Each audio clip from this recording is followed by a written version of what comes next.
অসমত দিনে দিনে মাটি খাইটি ওলাইছে এইসকল ধনী হৈ আছে এইসকলে মাটি দিনে দিনে গুগ ৰাখে গিলিছে হেহতেকে অকল মাটি খাইটিয়ে নহয় গাখীৰ খাইটিও ওলোৱা বুলি কৈছে ৰাইজে গতিকে তেনে প্ৰেক্ষাপটত মুখ্যমন্ত্ৰীক ক'ব কৈছো এইবোৰ প্ৰশ্নৰ মৌলিক উত্তৰ আপুনি দিয়ক আপুনি নিজে কৈছে যে আমি অসমৰ কাৰণে কাম কৰা নাই নেকি আমি সুধিছো যিবোৰ যে মাটি বেলেগক দি দিছে এই ধন সম্পত্তিৰ যে মালিক হৈছে এইবোৰ কাম আপুনি অসমৰ কাৰণে কৰিছে নে আন কাৰোবাৰ কাৰণে কৰিছে উচ্ছেদৰ সম্পৰ্কত আমাৰ স্থিতি স্পষ্ট আইনসন্মত বিধিগত উচ্চতম ন্যায়ালয়ে দিয়া নিৰ্দেশনা অনুসৰি উচ্ছেদ হ'ব লাগে উচ্ছেদ সম্পৰ্কত আইনে কৈছে উচ্চতম ন্যায়ালয়ে কৈছে বা বিধি ব্যৱস্থা সংবিধানে কৈছে যে পিজিআৰ ভিজিআৰ জলাশয় বনাঞ্চল অভয়াৰণ্য ৰাষ্ট্ৰীয় উদ্যান ট্ৰাইবেল বেল্ট ব্লক এইবোৰত উচ্ছেদ কৰিব লাগে উচ্ছেদ কৰাটো উচিত কিন্তু এইবোৰ উচ্ছেদ কৰিবলৈ যাওঁতে উচ্চতম ন্যায়ালয়ে কৈছে পুনৰ সংস্থাপনৰ ব্যৱস্থা কৰিব লাগিব যদিহে ভাৰতীয় নাগৰিক আৰু তেওঁলোকৰ কাৰণে প্ৰয়োজনীয় ক্ষতিপূৰণ দিব লাগিব কিন্তু অসমৰ মুখ্যমন্ত্ৰীৰ কাৰণে এই উচ্ছেদ বিষয়টো কেৱল মাত্ৰ ধৰ্মীয় মেৰুকৰণৰ তেওঁ এটা অস্ত্ৰ সেইকাৰণে হিন্দু মুছলমানৰ ৰাজনীতিৰ অসমক মানুহৰ মাজত বিভাজন আনি তেওঁ ২৬ৰ নিৰ্বাচন পাৰ হ'ব খুজিছে এতিয়া যিমানবোৰ উচ্ছেদৰ কথা কৈ আছে বাংলাদেশী বুলি কয় আজি সেইবোৰ প্ৰশ্ন অনাৰ লগে লগে তেওঁক এটা নতুন টাৰ্ম আনিছে এটা নতুন টাৰ্ম তেওঁ কৈছে যে ডেমোগ্ৰাফিক ইনভেশ্যন নে কিবা বুলি কৈছে এই যে আমাৰ মানুহক যে যিটো বিভ্ৰান্ত কৰি ৰাখিছিলে উজনি অসমৰ মানুহক বিশেষকৈ যে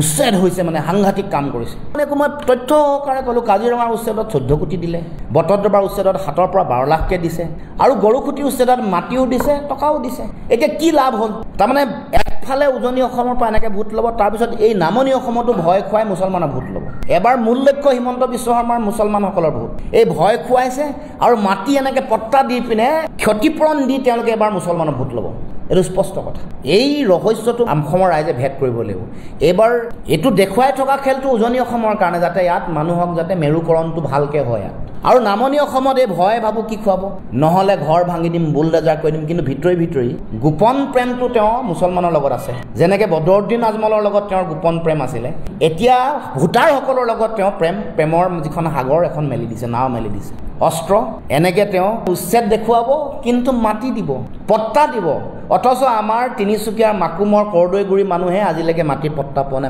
নাই কি ক'ব এতিয়া কওকচোন হয় নহয় কওক কথাবোৰতো এইবোৰ কথা বিশ্লেষণ কৰিব লাগিব ২১০০ পৰিয়ালে গৰুখুটি বৈধ ভাৰতীয় নাগৰিকে পাব তোমালোকে বিদেশী বুলি কিয় মিছা কথা কৈছিলা আৰু আমাৰ মানুহক কেতিয়া দিবা কৰদৈগুৰি ২৫টা পৰিয়ালক কেতিয়া দিবা এইটোতো উত্তৰ লাগিব আমাক কৰদৈগুৰি এটা অঞ্চলত আপোনালোকে জানে যে ১ বিঘাত ১২টা পৰিয়াল আছে এখন স্কুল আছে আমাৰ খিলঞ্জীয়া মানুহৰ অসমখনত আমাৰ ককা আজু ককাই দি থৈ যোৱা মাটি ভেটিত আজি আমাৰ অধিকাৰ নাই আমি ভূমিহীন হৈ পৰিছোঁ গুজৰাটৰ পৰা হেলিকপ্টাৰত আনি বাংলাদেশত মানুহ নমাই নিছে বিদেশী মানুহ আৰু তুমি এনেকুৱা ধৰণৰ খেল খেলি থাকিবা ৰাইজক বিভ্ৰান্ত কৰিবা সাম্প্ৰদায়িকতাৰ পৰিৱেশ সৃষ্টি কৰিবা আৰু পইচা দিবা তেওঁলোকক মাটি দিবা আগতে যদি পট্টা নাছিলে এতিয়া পট্টা দি পিনে দিছে গৰুখুটিৰ সেই ২১০০ পৰিয়ালৰ যদি সেইটো সময়ত পট্টা নাছিলে দলগাঁৱত নি তাৰমানে পট্টা দি দিলে এইটো কি কাম কৰিছে ভাবি চাওক আপোনালোকে মই যি কৈছোঁ সত্যৰ ওপৰত মই বিভ্ৰান্ত কৰিবলৈ কোৱা নাই মুখ্যমন্ত্ৰীকো কৈছোঁ মই যিবোৰ কথা কৈছোঁ মানুহে এইকাৰণে বিশ্বাস কৰে আপুনি নিজেও স্বীকাৰ কৰিছে যে লুইনৰ কথা বিশ্বাস কৰে মোৰ কথা এইকাৰণে বিশ্বাস কৰে মই সঁচা কথা কওঁ আপুনি গোটেই জীৱন মিছা কথা কৈ আহিছে গতিকে মেৰুকৰণৰ ৰাজনীতি নচলিব বাবৰি মছজিদ ধ্বংসৰ সময়ত সমগ্ৰ ভাৰতবৰ্ষত হিন্দু মুছলমানৰ ৰাজনীতি হ'ল অসমত ৰাইজে বুজি পায় কি কৰিব লাগে সংকটটো জানে অসমত অবৈধ বিদেশীৰ আগ্ৰাসন হৈছে এইটো কথা ৰাইজে জানে কিন্তু ৰাইজে তাৰ কাৰণে বাচিবৰ উপায় কি উদ্ভাৱন কৰিছে অসম চুক্তিৰ ৬ নম্বৰ দফাৰ যোগেদি অসমৰ মানুহক খিলঞ্জীয়া থলগিৰি ভূমিপুত্ৰ মানুহক আমাৰ ৰাজনৈতিক অধিকাৰ সুৰক্ষিত কৰিব লাগে মাটি ভেটি অধিকাৰ সুৰক্ষিত কৰিব লাগে চাকৰি বেকৰি অধিকাৰ সুৰক্ষিত কৰিব লাগে এইটো কথা বিধান দিয়া আছে কৰিব লাগে কাৰ্যকৰী যিটো কাম কৰিব নোৱাৰে কেৱল মাত্ৰ দুইফালে মাৰিবলৈ ওলাইছে হিমন্ত বিশ্ব শৰ্মা ডাঙৰীয়া এফালে এই সমাজখনক ভাঙি থান বান কৰিব আনফালে এই এনেকৈ ভয় ভাবুকি খুৱাই আৰু এনেকৈ বেলেগক ক্ষতিপূৰণ দি মাটিৰ পট্টা দি তেওঁলোকৰ মুছলমানৰ এবাৰ ভোটো ল'ব মোৰ নাম উল্লেখ কৰি তেওঁ বক্তব্য ৰখা মই দেখিবলৈ পাইছোঁ আৰু বক্তব্যত তেওঁ কৈছে যে আমি অসমৰ কাৰণে কৰা নাই নেকি তেখেতসকলে অসমৰ কাৰণে কৰিছে নে নাই কৰা সেই কথা জনগণে নিশ্চয় বিচাৰ কৰিব কিন্তু আমি মৌলিক প্ৰশ্নলৈ আহিছোঁ কাৰ্বি আংলঙত যেতিয়া ২৩খন গাঁও ২০,০০০ কাৰ্বি আদিবাসী আৰু নগা লোকক যেতিয়া উচ্ছেদ কৰিছে ১৮,০০০ বিঘা মাটি বেলেগক দিবলৈ লক্ষ্য স্থিৰ কৰি লৈছে সেয়া তেওঁ অসমৰ কাৰণে কৰিছে নে কাৰ কাৰণে কৰিছে আমাক উত্তৰ দিব লাগে ৪,০০০ বিঘা মাটি যোৱা ১২ তাৰিখে ৰিলায়েন্সৰ লগত ইতিমধ্যে চুক্তি সম্পন্ন হৈছে ১২ জুন তাৰিখে এই ৪,০০০ মাটি যাৰ তলত চূণশিল থকা বুলি চৰকাৰী সংস্থাই জৰীপ কৰাৰ পাছত ইতিমধ্যে সেই সাৰ্ভে প্ৰকাশ হোৱাৰ পাছত মুখ্যমন্ত্ৰীক ক'ব কৈছোঁ এই যে ৪,০০০ মানুহ কাৰ্বি মানুহক উচ্ছেদ কৰি জনজাতীয় মানুহক উচ্ছেদ কৰি মাটি দিব খুজিছে এয়া অসমৰ কাৰণে কৰিছে নে কাৰ কাৰণে কৰিছে পলাশবাৰীত 1500 একৰ মাটি বৰদুৱাৰ বাগানৰ ৰাভা বড়ো আদিবাসী আৰু গাৰো মানুহক উচ্ছেদ কৰিছে 2100 পৰিয়াল এয়া অসমৰ কাৰণে কৰিছে নে কাৰ কাৰণে কৰিছে পলাশবাৰীৰ দৰাবিলৰ সমীপৰ যিটো অঞ্চল আছে ৰামপুৰ বুলি কয় একেবাৰে কাষৰ দাঁতি কাষৰীয়া অঞ্চল দৰাবিলৰ তাত 150 বিঘা মাটি তেওঁলোকে ইতিমধ্যে অধিগ্ৰহণ কৰাৰ সিদ্ধান্ত হৈছে প্লাষ্টিক পাৰ্কৰ নামত এয়া অসমৰ কাৰণে কৰিছে নে আন কাৰোবাৰ কাৰণে কৰিছে আম্বানীৰ কাৰণে কৰিছে নে আদানীৰ কাৰণে কৰিছে নে ৰামদেৱৰ কাৰণে কৰিছে গোলাঘাটৰ ফলঙনি বীজ পাম 75 বিঘা মাটি ইতিমধ্যে অধিগ্ৰহণ কৰিলে ৰামদেৱৰ নামত এয়া অসমৰ কাৰণে কৰিছে এই কিছুদিনতে 55,000 বিঘা মাটি তেওঁলোকে ইতিমধ্যে অধিগ্ৰহণ কৰিছে অসমৰ জনগণক বিভ্ৰান্ত কৰিবৰ কাৰণে মুছলমানসকলৰ অঞ্চল মুছলমানক তেওঁলোকে লক্ষ্য হিচাপে লৈছে মেৰুকৰণৰ অস্ত্ৰ তেওঁলোকৰ 26ৰ ৰাজনীতি পাৰ হোৱাৰ লক্ষ্য আপোনালোকক জনাই থওঁ যে এই 55,000 বিঘা মাটিৰ ভিতৰত 49,000 বিঘা মাটিয়ে জনজাতীয় মানুহৰ অধ্যুষিত অঞ্চল কেৱল মাত্ৰ 6,000 বিঘা মাটিহে তাত ধৰ্মীয় সংখ্যালঘুসকল আছে এইটো সহজে অনুমেয় ডিমা হাছাওৰ 9,000 বিঘা মাটি ইতিমধ্যে আদানীৰ লগত চুক্তি হৈছে কোকৰাঝাৰৰ পৰ্বতজোৰাৰ 3,600 বিঘা মাটি য'ত বড়োসকলক উচ্ছেদ কৰা হৈছে বছাবাৰী আৰু পৰ্বতজোৰা ইতিমধ্যে আদানীৰ লগত চুক্তি সম্পন্ন হৈছে কাজিৰঙাৰ 45 বিঘা মাটি য'ত আদিবাসীসকলক উচ্ছেদ কৰা হৈছে তাত হোটেল উদ্যোগৰ লগত ইতিমধ্যে চুক্তি হৈছে গতিকে এয়া উদাহৰণ পলাশবাৰীত 2021 চনৰ পৰা 2024 চনলৈকে 3 বছৰত 370 বিঘা 3 কঠা 19 লেচা মাটি কৃষিভূমি অনা কৃষিৰ কামৰ কাৰণে উদ্যোগ প্ৰতিষ্ঠা কৰিবৰ কাৰণে তেওঁলোকে ইতিমধ্যে শ্ৰেণী সলনি কৰিছে গতিকে এতিয়া অসমৰ মুখ্যমন্ত্ৰী ক'ব খুজিছো এইবোৰ যে কাম কৰিছে এইবোৰ কাৰ কাৰণে কৰিছে এইবোৰ অসমৰ কাৰণে কৰিছে নে আন কাৰোবাৰ কাৰণে কৰিছে এই যে কাজিৰঙাত তেওঁলোকে বিদেশী উচ্ছেদ কৰা বুলি ক'লে বাংলাদেশী বিদেশী উচ্ছেদ কৰিছে বুলি কোৱাৰ পাছত তেওঁলোকে যিসকল মানুহ তাৰ পৰা উচ্ছেদ কৰিলে তেওঁলোকক চৰকাৰে 14,72,723 টকা তেওঁলোকে ক্ষতিপূৰণ দিছে তাৰ মানে অসমৰ ৰাইজক মিছা মাতিছিলে উচ্ছেদটো তেওঁলোকে তেওঁলোকৰ নিজৰ হাতিয়াৰ হিচাপে ব্যৱহাৰ কৰিব খুজিছে গৰু খুটিৰ উচ্ছেদটোক লৈ সাংঘাতিক তেওঁলোকে প্ৰচাৰ চলাইছিলে এতিয়া তেওঁলোকৰ মানুহবোৰে গ'লে কাউণ্টাৰ কৰে যে এইটো বেয়া কাম কৰিছে নেকি যদি বিদেশী উচ্ছেদ কৰিছে অসমৰ ৰাইজে আদৰণি জনালে কিন্তু গৰু খুটিত উচ্ছেদ কৰা প্ৰতিটো পৰিয়াল তেওঁলোকে দলগাঁৱত সংস্থাপিত কৰিছে আৰু এবিঘাকে মাটি দিয়া বুলি আপোনালোকে গুগলত চালে সকলোৱে দেখা পাব আৰু বটদ্ৰৱাত যিসকল মানুহক উচ্ছেদ কৰিছিলে ব্যাপক তেওঁলোকে এইটো প্ৰচাৰ চলাইছিলে বিদেশী উচ্ছেদ কৰা বুলি 7 লাখৰ পৰা 12 লাখলৈকে ক্ষতিপূৰণ দিছে তাৰ মানে এই যে যিবোৰ কাম কৰি আছে তেওঁলোকে এইবোৰ কেৱল মাত্ৰ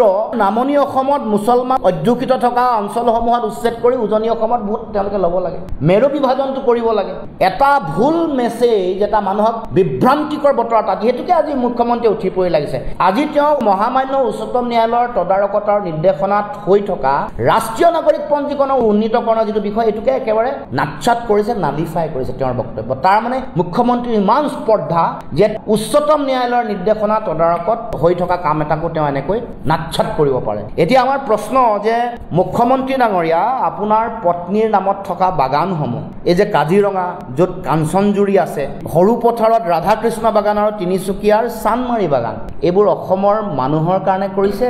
নে আন কাৰোবাৰ কাৰণে কৰিছে এই যে মেকডোনাল্ড লৈছে এইবোৰ আপোনাৰ ঘৰৰ কাৰণে কৰিছে নে অসমৰ ৰাইজৰ কাৰণে কৰিছে কাজিৰঙাত বাণী গ্ৰীণ ৰিজৰ্ট বইন্দা ইণ্টাৰনেশ্যনেল স্কুল যিটো এটা সময়ত গুগল মেপত জলাশয় আছিলে যিটো আপুনি নাইকিয়া কৰি দিলে অভাৰনাইট এতিয়া গুগল মেপত সেইটো জলাশয় স্থান বুলি কোনো বিচাৰি নাপায় কিন্তু এসময়ত যিখন গুগল মেপ আছিলে তাত সেইটো 100 বিঘা মাটি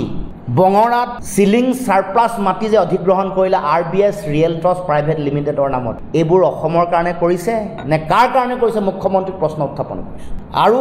মানুহৰ মাজত এইবোৰটো চৰ্চা চলিয়ে আছে গ্ৰীণ বাছৰ চৰ্চা তাৰ উপৰিও DC অফিচত ইনোভা আৰু বলেৰোৰ চৰ্চা ৰিলায়েন্সৰ যিটো পানীৰ উদ্যোগ ইণ্ডিপেণ্ডেন্স তাতো আপোনালোকৰ পৰিয়ালৰ চৰ্চা চলি আছে হয় নে নহয় আপোনালোকে গম পাব মানুহৰ মাজত কিন্তু হৰক চৰ্চা চলি আছে যে DC অফিচত যদি বলেৰো লাগে তেতিয়াও হেঁচা আহে মুখ্যমন্ত্ৰীৰ ঘৰৰ পৰা DC অফিচত যদি ইনোভা লাগে তাতো হেঁচা আহে মুখ্যমন্ত্ৰীৰ ঘৰৰ পৰা মই নাজানো ৰাইজৰ মাজত চৰ্চা চলি আছে এইবোৰ অসমৰ ৰাইজক উত্তৰ দিব লাগে যে এইবোৰ আপুনি অসমৰ কাৰণে কৰি আছে নে নিজৰ ঘৰৰ পৰিয়ালৰ কাৰণে কৰি আছে এই যে অসম চুক্তিৰ 6 নম্বৰ দফা আজিলৈকে কাৰ্যকৰী কৰিব পৰা নাই এইবোৰ প্ৰশ্নৰ আপুনি কেতিয়া উত্তৰ দিব আমাৰ তিনিচুকীয়াৰ মাজেৰে মাৰ্ঘেৰি তাত যে কয়লা অবৈধ খনন চলি আছে, এইবোৰ আজিলৈকে বন্ধ কৰিব পৰা নাই। ইয়াৰ পৰা অসমৰ জাতীয় পুঁজি শক্তিশালী হোৱা নাই। এইবোৰ কাৰ কাৰণে কৰি আছে? এইবোৰ অসমৰ কাৰণে কৰি আছে? অসমক ধ্বংস কৰিবৰ কাৰণে কৰি আছে নে অসমৰ ভৱিষ্যতৰ জাতীয় অৰ্থনীতিৰ ভেটি ভাঙি কঁকাল ভাঙি থান বান কৰি দিবৰ কাৰণে এইবোৰ কৰি আছে? এই যে 55,000 বিঘা মাটি কেইদিনমানতে ল'লে, এইটো অসমৰ কাৰণে কৰি আছে নে অসমৰ মানুহক অঘৰী কৰিবৰ কাৰণে এইটো কাম কৰি আছে? য'ত ষষ্ঠ অনুসূচীৰ মাটি আছে, য'ত জনজাতীয় মানুহ আছে, য'ত খিলঞ্জীয়া মানুহৰ কথা কৈ থাকে, হাজাৰ হাজাৰ পৰিয়াল তাত উচ্ছেদিত হ'ব। তাত আপোনালোকৰ নিজৰ ইচ্ছামতে কাৰোবাক মাটি দি দিব। তাৰ মাটিৰ তলত থকা আইৰণ আকৰ, মাটিৰ তলত থকা চূণশিল, মাটিৰ তলত থকা কয়লা, মাটিৰ তলত থকা ইউৰেনিয়াম, মাটিৰ তলত থকা জিপছাম, এইবোৰক লক্ষ্য কৰি ল'ব। মই কোৱা কথা নহয়, আপোনালোকৰ কেন্দ্ৰীয় চৰকাৰৰ যিটো জৰীপ কৰিছে স্বতন্ত্ৰ সংস্থাই, তেওঁলোকৰ ছাৰ্ভে ৰিপৰ্ট আপোনালোকে গুগলত পাব। মই ক'ব নালাগে ক'ত ক'ত আছে, ঠাইসমূহ চাব, গুগল মেপ চাব। এইবোৰে প্ৰমাণ কৰিছে যে আপোনাৰ এই উচ্ছেদ কেৱল মাত্ৰ অসমৰ মানুহক অঘৰী কৰাই নহয়, আমাৰ সম্পদ লুটপাট কৰি বেলেগ কোনোবা বহুজাতিক কোম্পানী বহিৰাগত শক্তিৰ হাতত অৰ্পণ কৰিবৰ কাৰণে এই কাম আপুনি আৰম্ভ কৰিছে। গতিকে মুখ্যমন্ত্ৰীক এইবোৰ প্ৰশ্ন উত্তৰ আমি বিচাৰিছোঁ। তেখেতসকলে কি অসমৰ কাৰণে কৰি আছে যে তেওঁৰ মুখ্যমন্ত্ৰী হোৱাৰ পাছতেই অসমত 8,066খন বিদ্যালয় বন্ধ হৈছে। স্থায়ীভাৱে বন্ধ হোৱা বিদ্যালয় 6,335খন। এইবোৰ আপুনি অসমৰ কাৰণে কৰিছে নেকি? 1,731খন মাৰ্জাৰ হৈছে, দুইটা মিলাই 8,066খন। APSCৰ পৰা অসমীয়া প্ৰশ্ন কাকত নাইকিয়া কৰি দিয়া হ'ল। এইবোৰ অসমৰ কাৰণে কৰি আছে নেকি? নতুন বিদ্যালয় অসমৰ মাতৃভাষাৰ মাধ্যমত বা আমাৰ জনজাতীয় ভাষাৰ মাধ্যমত হ'ব লাগিছিল। তাকে নকৰি আপুনি যেতিয়া বিদ্যালয় প্ৰতিষ্ঠা কৰিছে, পত্নীয়ে ব্যক্তিগত খণ্ডৰ বিদ্যালয় প্ৰতিষ্ঠা কৰিছে। আমি বাহ দিলোঁ হ'লে যেতিয়া জাতীয় বিদ্যালয় প্ৰতিষ্ঠা কৰিলে হ'লে, আৰু পত্নীয়ে যদি অসমত 100খন জাতীয় বিদ্যালয় প্ৰতিষ্ঠা কৰিবৰ কাৰণে চিন্তা চৰ্চা কৰিলে হ'লে। এই যে আমাৰ অসমৰ মানুহৰ স্বাভিমান মুগা শিল্প, 98% মুগা আমি অসমে উৎপাদন কৰোঁ, কিন্তু এই মুগা শিল্প উদ্যোগটোক ধ্বংসৰ মুখলৈ ঠেলি দি আপোনাৰ পত্নীয়ে যে গল্ডেন থ্ৰেড কৰিছে, এয়া অসমৰ কাৰণে কৰিছে নে নিজৰ ঘৰৰ কাৰণে কৰিছে? এই প্ৰশ্ন উত্তৰ দিব লাগে। আপোনাৰ ল'ৰাই যে 17টা কোম্পানী গঢ়িছে, 18 বছৰ নহওঁতে 17টা কোম্পানীৰ মালিক হৈছে। কলিকতাত প্ৰতিষ্ঠা কৰা যিমানবোৰ কোম্পানী, তাৰ শ্বেয়াৰ অভাৰনাইট যে আপোনাৰ পুত্ৰৰ একাউণ্টলৈ ট্ৰেন্সফাৰ হয়, এয়া অসমৰ কাৰণে কৰিছে নে কাৰ কাৰণে কৰিছে? মুখ্যমন্ত্ৰীয়ে উত্তৰ দিব লাগে। গতিকে অসমৰ মুখ্যমন্ত্ৰীক উত্তৰ বিচাৰিছোঁ। মই কথাবোৰ খোলাকৈ কোৱাৰ কাৰণে, যুক্তিৰে তথ্য সমৃদ্ধভাৱে কোৱাৰ কাৰণে মুখ্যমন্ত্ৰীয়ে সহিব নোৱাৰি মোৰ নাম আজি লৈছে আৰু কৈছে যে এই কথা বতৰাবোৰ অসমৰ মানুহে বিশ্বাস কৰে। সঁচা কথা কৈছোঁ, সেইকাৰণে বিশ্বাস কৰে। লুৰিণজ্যোতি গগৈ মিছা নেমানে তথ্যৰ ওপৰত ভিত্তি কৰি কৈছে আৰু সেইকাৰণে অসমৰ মানুহে বিশ্বাস কৰে। আপুনি বেয়া পালে নহ'ব। আপুনি তথ্যৰ ওপৰত কোৱা কথা অসমৰ ৰাইজে বিশ্বাস কৰে, বিশ্বাস কৰিব। আপুনি যে আজি ৰাষ্ট্ৰীয় নাগৰিকপঞ্জী উন্নীতকৰণৰ প্ৰক্ৰিয়াটো নাটছাত কৰিলে, অথচ আপোনালোকে কৈছিলে যে ৰাষ্ট্ৰীয় নাগৰিকপঞ্জীত বিদেশী মানুহৰ নাম আছে। আমিও কৈছোঁ বিদেশী মানুহৰ নাম আছে, ত্ৰুটিপূৰ্ণ হৈছে। আমিও কৈছোঁ ত্ৰুটিপূৰ্ণ হৈছে। ত্ৰুটিমুক্ত কৰিবৰ কাৰণে, বিদেশী নাগৰিকৰ নাম কৰ্তন কৰিবৰ কাৰণে আপুনি কি কৰিলে অসমৰ কাৰণে? প্ৰশ্ন কৰিব খুজিছোঁ। ৰাষ্ট্ৰীয় নাগৰিকপঞ্জীৰ চূড়ান্ত খচৰা, চূড়ান্ত তালিকা ওলোৱাৰ পিছত আজিৰ দিনটোলৈকে আপুনি যে এখনো যে উচ্চতম ন্যায়ালয়ত এফিডেভিট দিয়া নাই, এইটো কিয় দিয়া নাই? এই কাম আপুনি অসমৰ কাৰণে কৰিছে নে অসমৰ বিৰুদ্ধে কৰিছে? এইটো উত্তৰ আমাক লাগিব। এইবোৰ মৌলিক প্ৰশ্ন, এইবোৰ প্ৰশ্নৰ পৰা আঁতৰিব নোৱাৰিব। আপোনালোকে কৈছিলে যে অসম চুক্তিৰ 6 নম্বৰ দফাৰ উচ্চ পৰ্যায়ৰ সমিতিয়ে প্ৰতিবেদন দিয়াৰ পিছতে দাড়ি কমাসহ উন্নীতকৰণ কৰিব, 1 সপ্তাহৰ পিছত কাৰ্যকৰী কৰিব। আজিলৈকে সেই কাম নকৰিলে আৰু সেইখন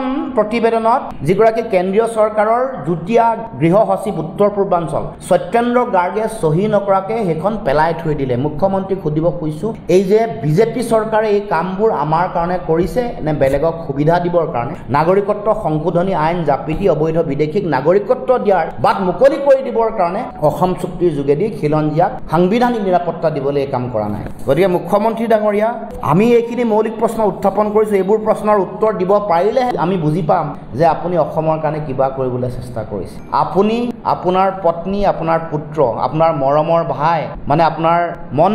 মন্ত্ৰীৰ পত্নীয়ে ৰাজসাহায্য 50 লাখ টকা পায়, আপোনাৰ পত্নীয়ে 10 কোটি টকা পায়। আমি সকলোৱে কথাটো কোৱাৰ লগে লগে আপুনি সেই সাহায্য নল'লে, কিন্তু 100 বিঘা মাটিটো ৰাখিলে আপুনি নিজৰ নামতে, সেইফালে হাইৱে যাব বুলি। গতিকে এইসকল ধনী হৈ আছে, এইসকলে মাটি দিনে দিনে গোগ ৰাখে গিলিছে। অসমত দিনে দিনে মাটি খাইটি ওলাইছে। শেহতীয়াকৈ অকল মাটি খাইটিয়ে নহয়, গাখীৰ খাইটিও ওলোৱা বুলি কৈছে ৰাইজে। গতিকে তেনে প্ৰেক্ষাপটত মুখ্যমন্ত্ৰীক ক'ব খুজিছোঁ, এইবোৰ প্ৰশ্নৰ মৌলিক উত্তৰ আপুনি দিয়ক। আপুনি নিজে কৈছে যে আমি অসমৰ কাৰণে কাম কৰা নাই নেকি? আমি সুধিছোঁ যে এইবোৰ কাম, যিবোৰ যে মাটি বেলেগক দি দিছে, এই ধন সম্পত্তিৰ যে মালিক হৈছে, এইবোৰ কাম আপুনি অসমৰ কাৰণে কৰিছে নে আন কাৰোবাৰ কাৰণে কৰিছে?